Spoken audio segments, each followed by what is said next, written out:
Hi, I'm Annie Fitzsimmons. I'm your Washington REALTORS legal hotline lawyer, and this is another episode in our series entitled Conversations Around Buyer-Broker Compensation.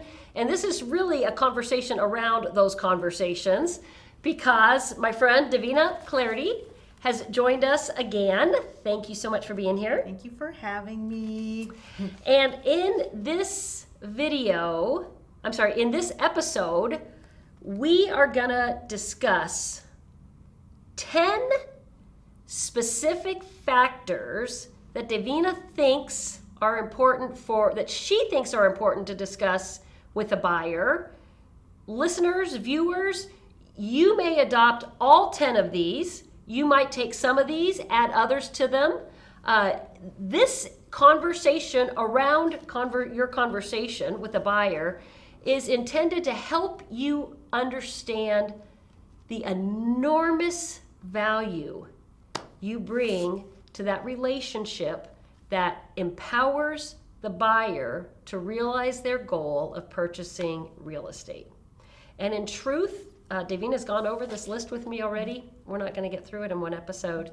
So we'll see if it takes 2 or 3 episodes to get through this list, because I want you to be able to really explain to brokers in the exact way that they may explain to buyers the value they as a buyer's broker bring to the buyer in a transaction. Absolutely. And just like you said, the broker, can understand the value that they bring to a buyer in a transaction. In the last episode, we talked about, brokers not knowing their own value and just adopting, and of course this isn't the end-all be-all list. There may be things that are not even on this list that brokers do that add value to them in their business. But if you adopt things of value, then you see you're like, oh my gosh, I do this for every client, right? Like then you can get the warm and fuzzies and be able to explain that to your clients that I do this like for everyone, and I want to do this for you too. And this is like a, no exceptions kind of thing. Okay. So. All right, let's go. Okay. Because I agree with you.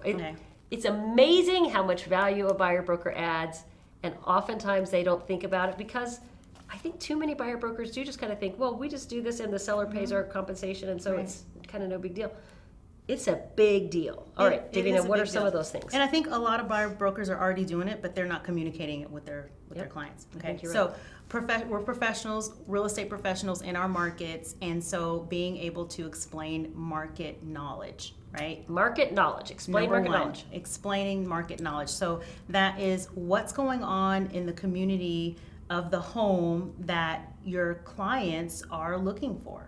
Right. Okay. So if they have a community set out, or neighborhood, or a city, a street, whatever that is. I want to be within 30 minutes drive of Joint Base Lewis McChord. Right. Something like that. Exactly. Big community, right? Big community, but if you can narrow that down, but if it's big, then you're working with them to narrow that down, but you're giving them either the broad to being hyper local, right? Understanding what is going on in that market in regards to the home and the type of property that they're looking for. Okay. So, and really, it could even be as big as, so here's what interest rates have been doing. Nobody has a crystal ball, but here's what they have been doing. Here are the things that at a national level. Absolutely. Here are the things that impact interest rates, and that's part of knowing having market knowledge, right? So not only just the homes and the neighborhoods, but what's going on in the industry with the interest rates. Also, what's going on with the within globally, or in regards to, okay, we just came out of a pandemic, seasonal. So what happens on in different seasons? People ask, when's the right time to buy? We can actually have those conversations with our clients on, okay, this is what happens in the spring, this is what happens in the summer, this is what happens, the cycle, the real estate cycle. Right. Understanding that market knowledge, it just shows our clients that we are in tune with what's going on in our industry and that we are professional. And so if a buyer broker is having the conversation, their consultation with a buyer, what does this look like? Does the buyer broker say, one of the things of value that I am going to give to you by being your agent is I am going to provide you with market knowledge. I already have a practice of staying aware of the market at the national level, at the local level, even as narrow as this community you said you want to be in, Oakwood subdivision. Okay, I do stay aware of what the market conditions are so that I can empower you with my knowledge. Is that how something like, is that kind of how? And it could be as simple as even setting them up on a search, right? So even that could be helpful. I mean, buyers these days, they're doing their own searches. Okay, right? but what I'm trying to get to, that's what you're going to do, right? But how do you communicate to the buyer, this is what I'm going to do, and this is why you want me as your broker, instead of either going this alone and walking into an open house and buying it with the person who's holding the open house versus another broker down the street. So maybe you say to them, here's how I've developed my market knowledge. Here's how it's going to come to you. I'm going to set you up with this email delivery system so that's what I'm looking for is what are the words that a buyer broker puts around making this explanation to a buyer so that a buyer understands the value that the broker is bringing. Yeah. So within the market knowledge, you can say, you know what, it's very important to me to provide you with the best service and the most information that I can so that you can make an informed decision. So I am going to help you with that decision in regards to providing you with information about what's going on the market. There you go. So they can make the decision. I want to provide them with information and power so that they can make the right decision. There you go. I like that. Yeah. Because I have the power of the market, I can share my knowledge with you and empower you to make the very best decision for yourself. Right. I'm never going to make a real estate buying or selling decision for you, Right. but I'm going to give you the foundation of knowledge that you need to be able to make a good decision for yourself. Absolutely. I like that. Absolutely. Okay, that's one. That's number one. And this one is also related, and it's a little, you've got the market, but then we're going to look at, if there's a particular property or a neighborhood, when we're looking at the micro and not the macro, that a buyer has identified, then we want to look at some comparable sales. Okay, so if we're at the point where they're looking at one or two properties and they're like, I want to make an offer, but what should I make? When we get to that point, and these aren't in particular order as you see when we're going down the list, but doing a CMA. So we talk about CMAs, a comparative market analysis. Right. Some people call them competitive market analysis, but CMA. We are looking at comparable sales so that we can make an educated, like what an appraiser does, right? We want to know what's going on. Just as if we were going to list a house, we want to know how much is that house worth that buyer is looking to purchase. So instead of just flying by the seat of our pants and saying the seller wants X amount for this house, let's offer them X amount for this house, we want to make sure that house is going to first of all appraise. We want to make sure that if they have special amenities, based on comp A versus comp B or C. Okay, value. So you are going to. This feels to me like it's a more specialized or a drilled down approach on market knowledge. Yep. You are going to help when the buyer finds the house they want. You're going to empower them with the knowledge of what is this particular home worth. Absolutely. Right? Here's the list price. Here's what you can expect as the appraised value, and these might be, these are ishes, right? This is list price, and then, with a range, here's what we expect the appraised value, so that the buyer knows when they go in to negotiate what their positioning is with respect to their offer price. That's what you're saying. Absolutely, and it gives them a sense of power and ownership over their offer, and it also takes liability off of us as real estate brokers and saying, because buyers will ask you, what should I offer? Right? Yeah. Well, they actually will be able to come to a pretty good assessment of what their offer should be based on comparables. But that's not just it. So the CMA is just a tool for them to compare apples to apples in the neighborhood. Okay. The number 3. But wait a minute, before we leave number 2, I'm sorry. already ready to go into number 3. I know, hang on, because you just made me think of something.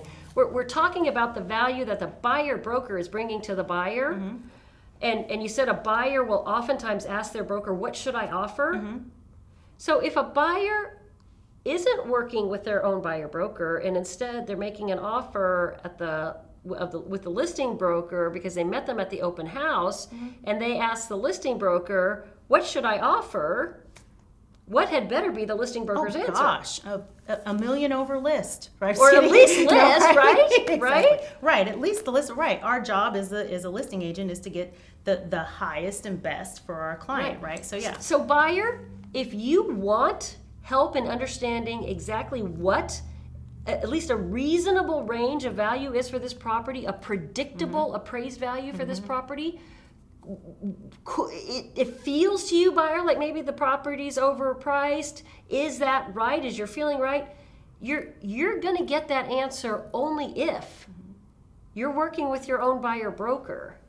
And you need to be working with a competent buyer broker, which of course I am, in order to get reliable numbers with respect to value, right? Absolutely, because you know what? If you don't do the research, you technically, a buyer could easily overpay for a property without having someone there to negotiate for them and show them the numbers so that they can actually present an offer that is backed up by the market. Right. So, okay. Yeah. Number 3. Number 3, and actually these are fun.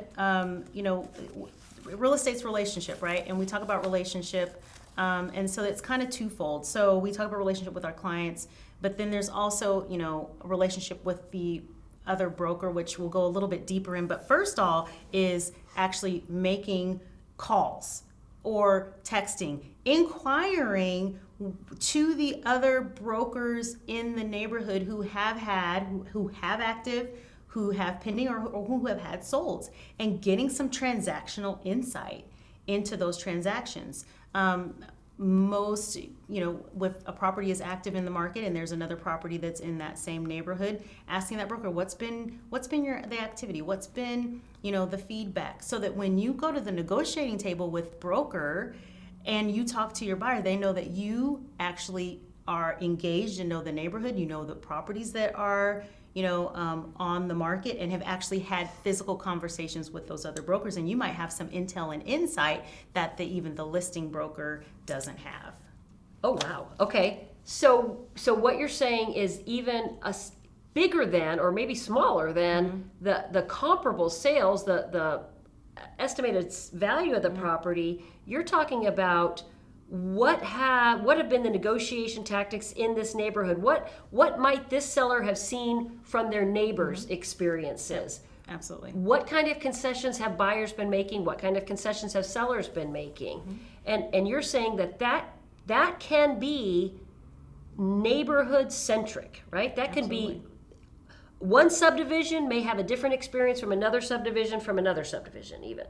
Yes. And the value that you as a broker can bring this buyer is that you as a broker have the ability to develop a relationship with the other brokers in your community so that you as the buyer's broker can be educated about that specific neighborhood and the experience that seller may have gained from even somebody else's experience in the neighborhood. Yep.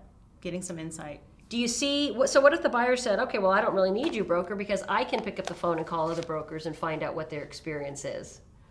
How would they, There's a difference. There's a difference. Right? Yeah. There's a difference. And there's a level of camaraderie. So here's another thing as well, is because, if we're, and that's actually a good question. That's a good objection. And probably how I would handle that is, again, if I can get there's going to be some things that you're not even going to understand, and terminologies that you don't understand, and questions that they're not even going to know to ask. And so I can actually dig deeper, and even we have access to both sides of the transaction. So it's not just the person that listed it, but it's the person that brought the buyer as well. And you don't have access to that information. That's right. So we can dig a lot deeper than you can. And then why would you want to spend your time doing that when that's what that's what I'm here for. So, I mean, but literally, it really is an access, issue as well for them to be able to do that. So, yeah. All right.